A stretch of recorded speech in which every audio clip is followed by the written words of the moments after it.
കാറ്റത്തെ കിളിക്കൂടിന്റെ വരാനിരിക്കുന്ന ഒരു എപ്പിസോഡിന്റെ പ്രമോ വിശേഷങ്ങളിലേക്ക് എല്ലാവർക്കും സ്വാഗതം. വീഡിയോ ആദ്യമായി കാണുകയാണെങ്കിൽ സപ്പോർട്ട് ചെയ്ത് സബ്സ്ക്രൈബ് ചെയ്ത് ലൈക്ക് ചെയ്യാൻ മറക്കല്ലേ.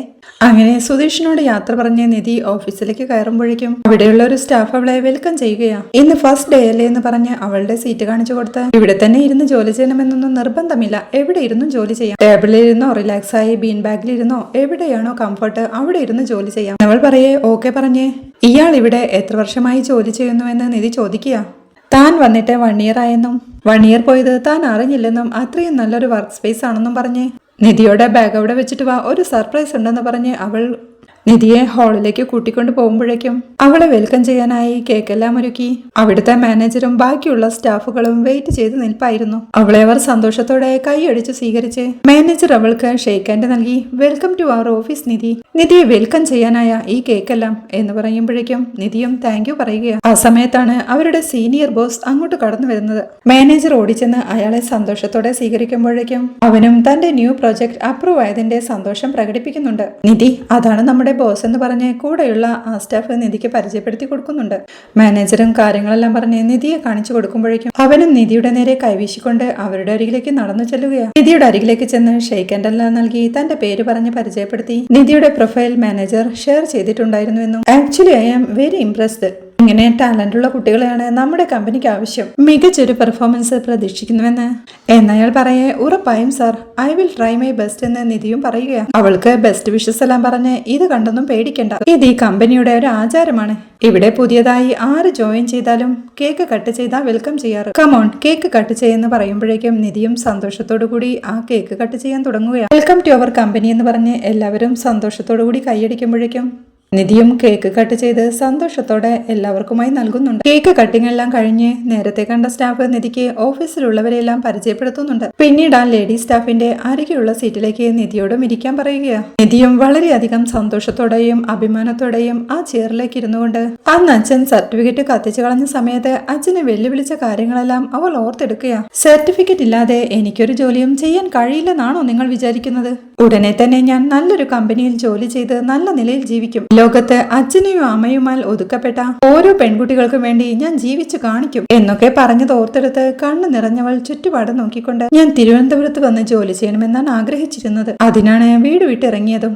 കൺഗ്രാറ്റുലേഷൻസ് നിധി, ഈ ജോബ് എനിക്ക് അത്രയും പ്രധാനപ്പെട്ടതാണ്, എന്നെ കൊണ്ട് കഴിയില്ലെന്ന് പറഞ്ഞവരുടെ മുന്നിൽ ഒരു നല്ല പൊസിഷനിലേക്ക് എത്തി ഞാൻ ജീവിച്ചു കാണിച്ചു കൊടുക്കും എന്നൊക്കെ ആലോചിച്ച് സന്തോഷത്തോടെ നിധി ഇരിക്കുമ്പോഴാണ് കൂടെയുള്ള സ്റ്റാഫ് അവളെ വിളിച്ച് അവർ ചെയ്യുന്ന പ്രോജക്റ്റിനെ കുറിച്ച് പറഞ്ഞു തരാമെന്ന് പറയുന്നത്. താനും അത് ചോദിക്കണമെന്ന് കരുതിയതാണെന്ന് നിധി പറയുമ്പോഴേക്കും അതത്ര വലിയ പ്രൊജക്റ്റ് ഒന്നുമല്ല, ചെറിയൊരു പ്രൊജക്റ്റ് ആണെന്ന് അവളും. ചെറിയ പ്രൊജക്റ്റ് ആണെങ്കിലും എനിക്കതൊരു വലിയ കാര്യം തന്നെയാണ് എന്ന് നിധി പറയേ അവളും നിധിയെ തന്റെ പ്രോജക്റ്റ് കാണിക്കാനായി കൂട്ടിക്കൊണ്ടു പോവുകയാണ്. അവൾ സ്കെച്ച് ചെയ്ത് വെച്ച ആ ഡിസൈൻ കാണിച്ച് നിധിക്ക് ഓരോ കാര്യങ്ങളും വിശദീകരിച്ച് പറഞ്ഞു കൊടുക്കുന്നുണ്ട്. അതെല്ലാം കഴിഞ്ഞ് നിധി തന്റെ ചെയറിലേക്ക് വന്നിരുന്ന് സന്തോഷത്തോടു കൂടി ആ ലാപ്പ് ഓപ്പൺ ചെയ്യവേ അത് പാസ്വേഡ് പ്രൊട്ടക്റ്റഡ് ആയിരുന്നു. അവൾ എങ്ങനെ ഓപ്പൺ ചെയ്യുമെന്നറിയാതെ അമ്പരപ്പോടെ നോക്കുമ്പോഴേക്കും കൂടെയുള്ള സ്റ്റാഫും അവിടെ ഇല്ലായിരുന്നു. നിധി ടെൻഷനോടെ ഇരിക്കുമ്പോഴേക്കും അവളും അങ്ങോട്ട് വന്ന് തന്റെ ചെയറിലേക്ക് ഇരിക്കുന്നുണ്ട്.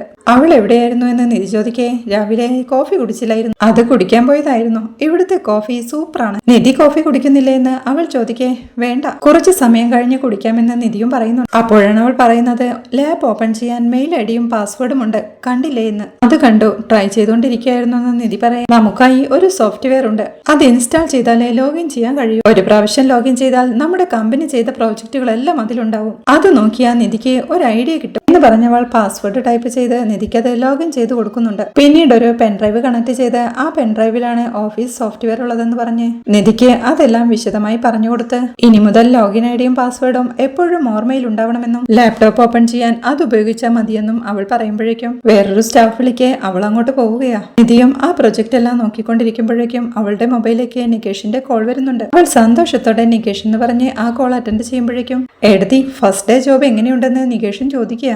സൂപ്പറാണ് നികേഷേ, ജോലി ചെയ്യുന്നവരെല്ലാം എന്റെ അതേ പ്രായമുള്ളവരാ, ജോളിയായി ജോലി ചെയ്യാം, ഓഫീസിൽ ബീൻ ബാഗ് എല്ലാം ഉണ്ട്, അതിലിരുന്നും നമുക്ക് വർക്ക് ചെയ്യാം. ഇന്ന് ഫസ്റ്റ് ഡേ ജോലിക്ക് ജോയിൻ ചെയ്യുന്നത് കൊണ്ട് ഇവിടെ കേക്ക് എല്ലാം മുറിച്ച് ആഘോഷമൊക്കെ ഉണ്ടായിരുന്നു എന്നവൾ സന്തോഷത്തോടെ പറയേ കേക്ക് എല്ലാം കട്ട് ചെയ്തോ? സൂപ്പർ കമ്പനിയാണല്ലോ എടുത്തി എന്ന് നികേഷൻ ചോദിക്കുന്നുണ്ട്. അതെ നികേഷേ, ഇവിടെയുള്ള എല്ലാവരും എന്നോട് സ്നേഹത്തോടെ പെരുമാറുന്നത്. എനിക്ക് ഈ കമ്പനി നല്ല ഇഷ്ടമായി എന്ന് അവൾ പറയും. ഇത്ര നാളും വെയിറ്റ് ചെയ്താൽ എന്താ, നല്ല കമ്പനിയിൽ തന്നെ ജോയിൻ ചെയ്യാൻ പറ്റിയല്ലോ. എഴുതി അവിടെ ഓക്കെ ആണോന്ന് അറിയാൻ വേണ്ടി വിളിച്ചതാ. ഓക്കെ എന്ന് നികേഷ് പറയുമ്പോഴേക്കും ശരിയെന്ന് പറഞ്ഞ് നിധിയും കോൾ വെക്കുകയും വീണ്ടും അവൾ ലാപ്പിൽ പ്രോജക്റ്റ് എല്ലാം നോക്കിക്കൊണ്ടിരിക്കുമ്പോഴേക്കും സുഭാഷ് ഏട്ടന്റെ കോൾ വരികയാണ്. അവൾ സന്തോഷത്തോടുകൂടി ആ കോൾ അറ്റൻഡ് ചെയ്ത് സുഭാഷ് ഏട്ടന്ന് വിളിക്കുക. നിധി, ഞാൻ ഡിസ്റ്റർബ് ചെയ്യുകയാണോ എന്ന് സുഭാഷ് ഏട്ടനും ചോദിക്കുന്നുണ്ട്. ഇല്ല സുഭാഷ് ഏട്ടാ, അങ്ങനെയൊന്നുമില്ലെന്ന് നിധി പറയേ. ജോലിക്ക് ജോയിൻ ചെയ്തില്ലേ? നിന്റെ അടുത്ത് എല്ലാവരും നല്ല രീതിയിലാണോ പെരുമാറുന്നത്? പ്രശ്നമൊന്നുമില്ലല്ലോ എന്ന് സുഭാഷ് ഏട്ടനും ചോദിക്കുക. പ്രശ്നമൊന്നുമില്ല സുഭാഷ് ഏട്ടാ, ഇപ്പോഴാണ് ജോയിനിങ് ഫോർമാലിറ്റീസ് എല്ലാം കഴിഞ്ഞത്. വെറുതെ ലാപ്ടോപ്പിൽ ഒരു പ്രൊജക്റ്റ് എല്ലാം നോക്കിക്കൊണ്ടിരിക്കുകയാണെന്ന് നിധി പറയേ. ശരിയെന്ന് പറഞ്ഞ് അവിടെ എത്ര പേർ ജോലിക്കുണ്ടെന്ന് സുഭാഷ് ഏട്ടൻ ചോദിക്കുന്നുണ്ട്. ഇവിടെ ആകെ 10-12 പേരേ ഉള്ളൂ. ഇതൊരു ചെറിയ കമ്പനിയാണ് എന്ന് നിധി പറയേ. വേറെ കുഴപ്പമൊന്നുമില്ലല്ലോ, ആദ്യമായി ജോലിക്ക് പോയതല്ലേ, അതാ ഫോൺ വിളിച്ചത്, എന്തോ ഏതാന്നൊക്കെ ചോദിച്ചത് എന്ന് സുഭാഷ് ഏട്ടൻ പറയേ. എല്ലാവരും എന്നോട് നല്ല രീതിയിലാണ് പെരുമാറുന്നത്. എന്റെ അടുത്തിരിക്കുന്ന ലേഡി സ്റ്റാഫ് എന്റെ ഫ്രണ്ടായി. ഞാൻ ഹാപ്പിയാണെന്ന് നിധി പറയേ. എന്നാ ശരി മോളെ, ജോലി ചെയ്യാൻ നോക്ക്. ശരിയെന്ന് സുഭാഷ് ഏട്ടൻ പറയുമ്പോഴേക്കും നിധിയും ഓക്കെ പറഞ്ഞ് കോൾ വെക്കുകയാണ്. പിന്നീട് നിധിയും അവളുടെ ഫ്രണ്ടായ ആ സ്റ്റാഫും കോഫി കുടിക്കാനായി പോവുകയാണ്. കോഫി എങ്ങനെയുണ്ടെന്ന് അവൾ ചോദിക്കേ. സൂപ്പർ ആയിട്ടുണ്ടെന്ന് നിധിയും. ആ സമയത്ത് ഡ്രൈവിംഗിലായിരുന്നു സുധീഷ്. നിധി ഇപ്പോൾ അവിടെ എന്തു ചെയ്യുകയായിരിക്കും, ഒന്ന് വിളിച്ചു നോക്കിയാലോ എന്നോർത്തവൻ നിധിയുടെ മൊബൈലിലേക്ക് വിളിക്കുക. സുധീഷിന്റെ കോളാണെന്ന് കണ്ട് നിധിയും ഫ്രണ്ടിനോട് 1 മിനിറ്റ് എന്ന് പറഞ്ഞ് മൊബൈലുമായി എഴുന്നേറ്റ് മാറി നിന്ന് ആ കോൾ അറ്റൻഡ് ചെയ്യുകയാ. നിധി, എങ്ങനെയിരിക്കുന്നു? പുതിയ ഓഫീസ് എല്ലാം എങ്ങനെയുണ്ട്? അവിടെ ഓക്കെ അല്ലേ എന്ന് സുധീഷ് ചോദിക്കേ. ഇവിടെ എല്ലാം ഓക്കെയാണ്. ജോയിനിങ് ഫോർമാലിറ്റീസ് എല്ലാം ഇപ്പോൾ കഴിഞ്ഞതേ ഉള്ളൂ. എല്ലാവരെയും പരിചയപ്പെട്ടു. ഇപ്പോൾ ടീ ബ്രേക്ക് ആണെന്ന് നിധി പറയേ. സൂപ്പർ നിധി, എപ്പോഴാ ഓഫീസിൽ നിന്ന് ഇറങ്ങുന്നതെന്ന് സുധീഷ് ചോദിക്കുന്നുണ്ട്. എന്തിനാ അതെല്ലാം ചോദിക്കുന്നത്? ഞാൻ അങ്ങോട്ട് വരാമെന്ന് പറഞ്ഞതല്ലേ എന്ന് നിധി ചോദിക്കേ. നിധി പറഞ്ഞു, പക്ഷേ ഇന്ന് ഞാൻ അങ്ങോട്ട് വന്നോളാം. അടുത്ത ദിവസങ്ങളിൽ നിധി തനിച്ചു വന്നാ മതി. നിധിക്ക് റൂട്ടൊന്നും പരിചയമില്ലല്ലോ. നിധി ടൈം പറഞ്ഞാ ഞാൻ അങ്ങോട്ട് എത്തിക്കോളാമെന്ന് സുധീഷ് പറയും. അതൊന്നും വേണ്ട, എനിക്കും പരിചയമാവണ്ടേ. എത്ര നാളിങ്ങനെ എന്നെ കൊണ്ടുവിടും? ഞാൻ വീട്ടിലേക്ക് എത്തിക്കോളാം. അല്ലാതെ എന്നെ ഇങ്ങോട്ട് വിളിക്കാൻ വന്നാലുണ്ടല്ലോ, ഞാൻ ഇനി ഇയാളോട് മിണ്ടില്ല എന്നവൾ ദേഷ്യത്തോടെ ഉറപ്പിച്ചു പറയേ. ശരി ശരി, ദേഷ്യപ്പെടണ്ട. ഇയാൾ വല്ല ടാക്സിയോ ഓട്ടോയോ വിളിച്ച് വന്നേക്കണം. എന്തെങ്കിലും പ്രശ്നമുണ്ടെങ്കിൽ എന്നെ വിളിച്ചാൽ മതി എന്ന് സുധീഷ് പറയുമ്പോഴേക്കും ശരിയെന്ന് പറഞ്ഞ് നിധിയും കോൾ വെക്കുകയാണ്. വീണ്ടും അവൾ ഫ്രണ്ടിന്റെ അടുത്തേക്ക് ചെന്നിരിക്കുമ്പോഴേക്കും വീട്ടിൽ നിന്നാണോ വിളിച്ചതെന്ന് അവൾ ചോദിക്കുന്നുണ്ട്. അതെ എന്ന് നിധി പറയേ. നിധി ഒറ്റ മോളാണോ എന്ന് അവൾ വീണ്ടും ചോദിക്കുക. അല്ല, എനിക്കൊരു ചേട്ടനും കൂടി ഉണ്ടെന്ന് നിധി പറയേ. അതാണ്, വീട്ടിലൊരു പെൺകുട്ടി മാത്രമാവുമ്പോ അവൾ ചെല്ലക്കുട്ടിയായിരിക്കും, അതുകൊണ്ടാണല്ലേ ഇങ്ങനെ വിളിച്ചോണ്ടിരിക്കുന്നതെന്ന് അവളും ചോദിക്കുന്നുണ്ട്. ജോലിയിലെ ഫസ്റ്റ് ഡേ അല്ലേ, അതുകൊണ്ട് സെറ്റായോന്ന് അറിയാൻ വേണ്ടി വിളിക്കുന്നതാ എന്ന് നിധി പറയേ. നിധിയുടെ സ്വന്തം നാട് എവിടെയാണെന്ന് അവൾ ചോദിക്കുക. തക്കലയിലാണെന്ന് നിധി പറയേ. അച്ഛനും അമ്മയും വർക്ക് ചെയ്യുന്നുണ്ടോന്ന് അവളും. ഹൗസ് വൈഫും അച്ഛൻ ബിസിനസ്മാനുമാണെന്ന് നിധി പറയേ. നാട് തക്കലയിലാണെന്ന് പറഞ്ഞില്ലേ, പിന്നെ ഇവിടെ എവിടെയാ താമസിക്കുന്നതെന്ന് അവൾ ചോദിക്കുന്നുണ്ട്. ഇവിടെ തന്റെ റിലേറ്റീവ്സിന്റെ വീടുണ്ടെന്നും അവിടെയാണ് താമസിക്കുന്നതെന്നും നിധി പറയേ.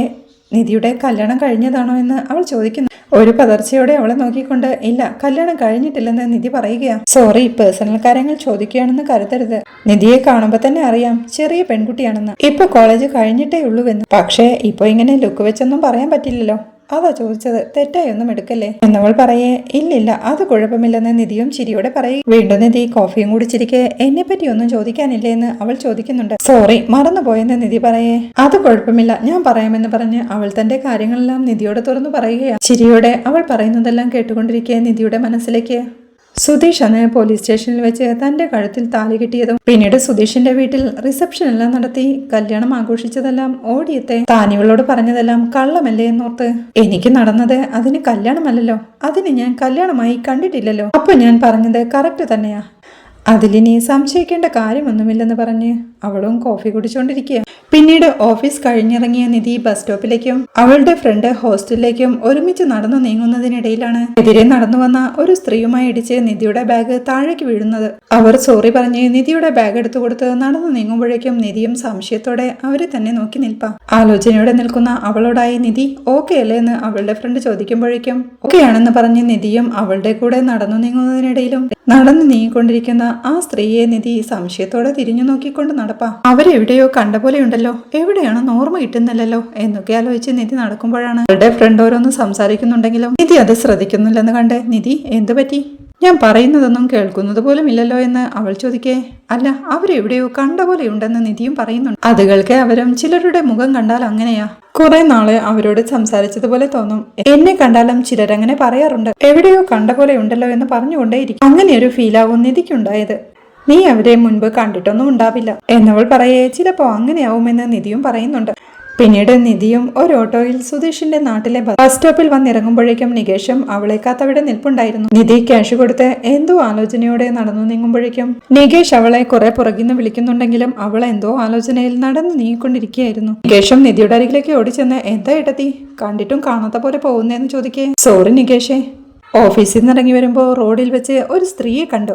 അവരെവിടെയോ കണ്ടതുപോലെ നല്ല പരിചയം. അതെവിടെയാണെന്ന് അങ്ങനെ ആലോചിച്ച് നടന്നു വരികയായിരുന്നു. സോറിടാ. അത് കുഴപ്പമില്ല. ഇന്നത്തെ ദിവസം ഓഫീസ് എങ്ങനെയുണ്ടായിരുന്നു എന്ന് നികേഷ് ചോദിക്കേ. കുഴപ്പമില്ലായിരുന്നു എന്ന് നിധിയും. അങ്ങനെ നികേഷ് കോളേജിലെ ഓരോ വിശേഷങ്ങളൊക്കെ പറഞ്ഞുകൊണ്ട് അവർ നടന്നു നീങ്ങുമ്പോഴും നിധിയുടെ മനസ്സിൽ അപ്പോഴും ആ സ്ത്രീയുടെ മുഖമായിരുന്നു. അപ്പോഴാണ് അവൾക്ക് നികേഷ് അന്ന് ആ പഴയ പെട്ടിയിൽ നിന്നെടുത്ത അവന്റെ അമ്മയുടെ ഫോട്ടോയുടെ കാര്യം ഓർമ്മ വരുന്നത്. എന്തിനാ ഈ സ്ത്രീ എന്നെയും വെച്ച് ഫോട്ടോ എടുത്തിരിക്കുന്നതെന്ന് നികേഷ് അച്ഛനോട് ചോദിക്കുന്നതും നിന്റെ അമ്മ നിന്നെ എടുത്തല്ലാതെ വേറെ ആരെങ്കിലും എടുത്ത് ഫോട്ടോ എടുക്കുമെന്ന് അച്ഛൻ ചോദിക്കുന്നതുമെല്ലാം ഓർക്കെ അതവരായിരുന്നില്ലേ എന്ന സംശയത്തിൽ നിധി ടെൻഷനോടെ തന്റെ ബാഗിൽ നിന്ന് കുറച്ച് വെള്ളം എടുത്ത് കുടിക്കുക. അവളുടെ ആ ടെൻഷനെല്ലാം കണ്ട് എടുത്തി ഓക്കെ അല്ലേ എന്ന് നികേഷൻ ചോദിക്കുന്നുണ്ട്. അതെ ഓക്കെ തന്നെയാണെന്ന് നിധി പറയേ. അല്ല ബസ്സിലും ഓട്ടോയിലും മാറി മാറി വന്നത് കൊണ്ടാണോ ഇങ്ങനെ ടയേർഡ് ആയിരിക്കുന്നതെന്ന് നികേഷ് വീണ്ടും ചോദിക്കുന്നുണ്ട്. സാധാരണ ഇങ്ങനെ യാത്രയൊന്നും ചെയ്യാറുള്ളതല്ലോ, അതുകൊണ്ടാണ് ഇത്ര ക്ഷീണമെന്ന് പറഞ്ഞ് നിധി നടക്കാൻ തുടങ്ങുമ്പോഴേക്കും നികേഷും ഓരോന്നും സംസാരിച്ചുകൊണ്ട് അവളുടെ കൂടെ നടക്കുന്നുണ്ട്. നിധി അപ്പോഴും താൻ കണ്ടത് നികേഷിന്റെ അമ്മയെ അല്ലേ എന്ന സംശയത്തിൽ അന്ന് ആ ഫോട്ടോ കണ്ട് നികേഷ് ദേഷ്യത്തോടെ അച്ഛനെ ചോദ്യം ചെയ്ത കാര്യങ്ങളെല്ലാം ഓർത്തെടുത്ത് നടന്നു നീങ്ങുകയാണ്. പിന്നീട് സുഭാഷ് ജോലി കഴിഞ്ഞെത്തുമ്പോഴേക്കും നിധിയോട് ജോലി എങ്ങനെ ഉണ്ടായിരുന്നു മോളെ എന്നൊക്കെ ചോദിക്കുന്നുണ്ട്. നന്നായിരുന്നു എന്ന് നിധി പറയേ. വൈകുന്നേരം തന്നെ എത്തിയോ എന്ന് ഹരീഷും ചോദിക്കുന്നുണ്ട്. അതെ കുറച്ചു മുമ്പ് എത്തിയതേ ഉള്ളൂവെന്ന് നിധി പറയേ. താൻ കൂട്ടിക്കൊണ്ട് വരാമെന്ന് പറഞ്ഞെങ്കിലും തനിച്ചു വന്നോളാമെന്ന് നിധിയാ പറഞ്ഞതെന്ന് സുധീഷും പറയുന്നുണ്ട്. തനിച്ചു വരുന്നത് നിധിക്ക് ഓക്കെയാണോ എന്ന് സുഭാഷ് ചോദിക്കേ. കൂടെ ജോലി ചെയ്യുന്ന ഒരു സ്റ്റാഫും ബസ് സ്റ്റോപ്പ് വരെ കൂടെ ഉണ്ടായിരുന്നു. പിന്നെ ബസ് സ്റ്റാൻഡിൽ നിന്ന് ഓട്ടോയിൽ ഇങ്ങോട്ട് എത്തുമ്പോഴേക്കും നികേഷ് എന്നെ കാത്ത് നിൽപ്പുണ്ടായിരുന്നു. പിന്നീട് ഞങ്ങൾ ഓരോന്നൊക്കെ പറഞ്ഞ് വീട്ടിലേക്ക് നടന്നു വന്നു എന്നവൾ പറയേ. ഏട്ടത്തി ആദ്യമായിട്ടാണോ ബസ്സിൽ യാത്ര ചെയ്യുന്നതെന്ന് ഹരീഷൻ ചോദിക്കുന്നുണ്ട്. ആദ്യമായിട്ടൊന്നുമല്ല, തക്കരയിലേക്കെന്ന് ഞാനും നികേഷും ബസ്സിലല്ലേ പോയത് എന്ന് നിധി ചോദിക്കേ.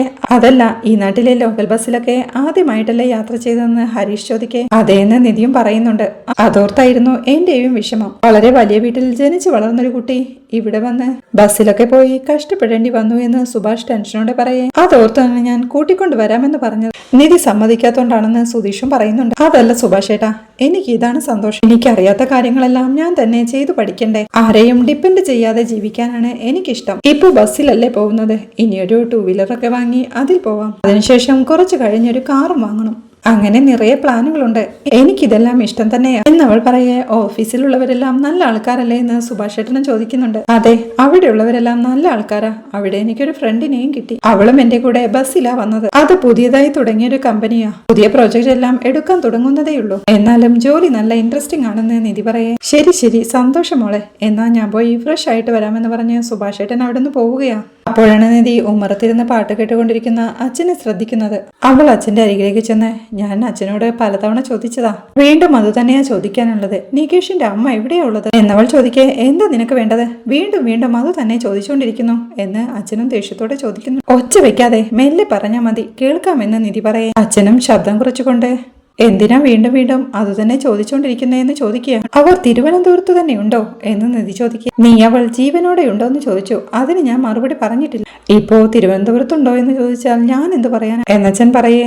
ഞാൻ ഇന്നവരെ കണ്ടെന്ന് നിധിയും പറയുക. സംശയത്തോടെ അവളെ നിന്ന് നോക്കിക്കൊണ്ട് നീ അവളെ എവിടുന്ന് കാണാനാ എന്ന് അച്ഛനും ചോദിക്കുക. ഇല്ല, ഞാൻ ഇന്നവരെ കണ്ടു എന്ന് നിധിയും തീർത്തു പറയുന്നുണ്ട്. ചുമ്മാ നീ ഒരു കഥ ഉണ്ടാക്കി പറയുകയാണോ എന്നച്ഛൻ ചോദിക്കുക. എനിക്കറിയാം, ഞാൻ അവരെ തന്നെയാ കണ്ടത്. ഞാനന്ന് ആ ഫോട്ടോയിൽ കണ്ടതല്ലേ. ഇന്ന് ഞാൻ കണ്ടതും അവരെ തന്നെയാണെന്ന് നിധി തീർത്തു പറയും. അതെ, നീയും അവളും ഒരു 8-10 ദിവസം ഒന്നിച്ച് കഴിഞ്ഞതാണല്ലോ. അപ്പൊ പിന്നെ എവിടെ വെച്ച് കണ്ടാലും നിനക്ക് അവളെ മനസ്സിലാവുമല്ലോ.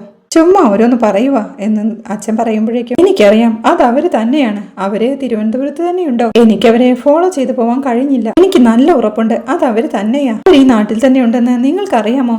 എന്നിട്ട് എന്തുകൊണ്ട് നിങ്ങളത് നികേഷിനോട് പറഞ്ഞില്ല? അവൻ അവന്റെ അമ്മയെ കാണണ്ടേ എന്ന് നിധി ചോദിക്കും. നോക്കുമോളെ, റോഡിൽ ആരെങ്കിലും കണ്ട് എന്നെ വന്ന് ചോദ്യം ചെയ്യരുത്. വെറുതെ ഓരോന്ന് പറഞ്ഞ് എന്നെ ടോർച്ചർ ചെയ്യാൻ വന്നിരിക്കുക. ചോദിച്ചത് തന്നെ വീണ്ടും വീണ്ടും ചോദിച്ചുകൊണ്ടേ ഇരിക്കുകയാ എന്ന് പറഞ്ഞ് അച്ഛൻ അവിടെ നിന്ന് എഴുന്നേറ്റ് പോവുകയാണ്. പിന്നീട് രാവിലെ ആകുമ്പോൾ നിധി സുഭാഷ് ഏട്ടനെ അടുക്കളയിൽ സഹായിച്ചുകൊണ്ടിരിക്കുക. അപ്പോഴാണ് അങ്ങോട്ട് വരുന്ന അച്ഛൻ നിധി അവിടെ കണ്ട് ഒരു പരുങ്ങലോടെ വെള്ളമെടുത്ത് കുടിച്ച് അവിടെ നിന്ന് വേഗവും രക്ഷപ്പെടുന്നുണ്ട്. നിധിയും അദ്ദേഹത്തിന്റെ പെരുമാറ്റമെല്ലാം കണ്ട് അച്ഛൻ എന്തോ പതർച്ചയുണ്ടല്ലോ എന്നാലോചിച്ച് നോക്കുമ്പോഴേക്കും അച്ഛനും ഉമ്മറത്തെ കട്ടിലേക്ക് വന്നിരുന്ന് ഇവളെന്നെ വീടൊന്നും മട്ടില്ലല്ലോ എന്ന് ടെൻഷനോടെ ആലോചിച്ചുകൊണ്ടിരിപ്പുണ്ട്. പിന്നീട് നിധി ഓഫീസിലേക്ക് ഇറങ്ങാൻ തുടങ്ങുമ്പോഴേക്കും താൻ ഡ്രോപ്പ് ചെയ്യാമെന്ന് സുധീഷ് പറയുന്നുണ്ടെങ്കിലും താൻ കോളേജിലേക്ക് പോകുന്ന നികേഷിന്റെ കൂടെ ബസ്സിൽ പോയിക്കോളാമെന്ന് നിധി പറയുന്നുണ്ട്. സുധീഷ് അതിനെ എതിർത്ത് താൻ കൊണ്ടുചെന്ന് ആക്കാമെന്ന് പറയുന്നുണ്ടെങ്കിലും നിധിയും സുഭാഷ് ഏട്ടന്റെ കൂട്ടുപിടിച്ച് ഒരു വിധത്തിൽ സുഭാഷ് ഏട്ടനെ കൊണ്ട് നികേഷിന്റെ കൂടെ ബസ്സിൽ പോവാനായി സമ്മതിപ്പിച്ചെടുക്കുന്നുണ്ട്. ഉമ്മറത്തേക്ക് ഇറങ്ങിയ നിധിയും കട്ടിലിരിക്കുന്ന അച്ഛനെ ഒന്ന് നോക്കുമ്പോഴേക്കും അവൾ വീണ്ടും എന്നെ തന്നെയാണല്ലോ നോക്കിക്കൊണ്ടിരിക്കുന്നത്.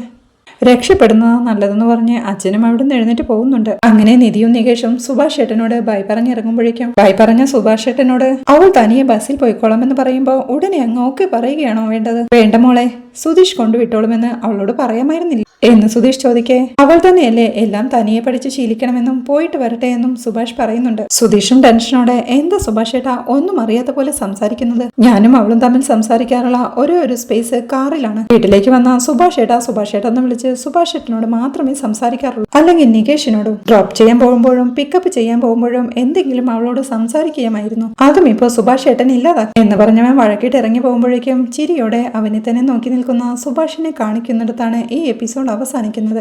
വീഡിയോ ഇഷ്ടമായാൽ സപ്പോർട്ട് ചെയ്ത് സബ്സ്ക്രൈബ് ചെയ്ത് ലൈക്ക് ചെയ്യാൻ മറക്കല്ലേ.